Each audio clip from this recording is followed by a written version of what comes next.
നമുക്ക് തിരിഞ്ഞു നോക്കാനുള്ള ഇതുമില്ല. അപ്പോൾ എൻ്റെ ക്ലച്ച് ഒന്നും ബ്രേക്കും ഇല്ലല്ലോ. അപ്പോൾ ഞാൻ ഓരോ ഷോട്ട് പോകുമ്പോൾ ഇക്കടെ അടുത്ത് പറയും, അത് ഈ ഒരു നമുക്കൊരു സ്ട്രെച്ച് ഉണ്ട്. ആ സ്ട്രെച്ച് കഴിഞ്ഞാൽ നമുക്ക് ആ സ്പ്ലിറ്റ് ഓഫ് സെക്കൻഡ് അറിയാൻ പണി പാളി അപ്പം ചാടിപ്പോന്ന് പറയും ചാടാം. ഇതാണ് കാരണം. പിന്നെ ഒന്നും ചെയ്യാൻ പറ്റില്ല, അല്ലെങ്കിൽ നമ്മളില്ലല്ലോ.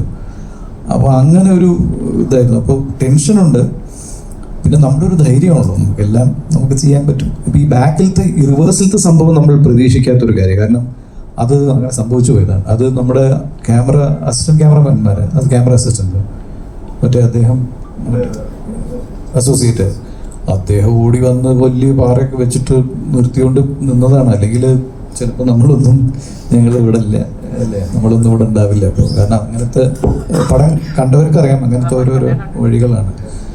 എയർപിൻ വളവാണ്.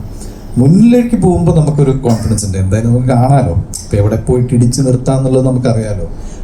പിന്നെന്താ വെച്ചാൽ ഞങ്ങളെ ഒന്ന് സമാധാനിപ്പിക്കാനാണോ എന്നറിയില്ല, ഇതിൻ്റെ ഉടമസ്ഥൻ എപ്പോഴും ബ്രേക്ക് ഓയിലുമായിട്ട് കൂടെ പിന്നാലെ പുറകെ ഓടി വന്ന് വരുമായിരുന്നു. അതെന്തിനാന്ന് മനസ്സിലായിട്ടില്ല. അത് നമുക്ക്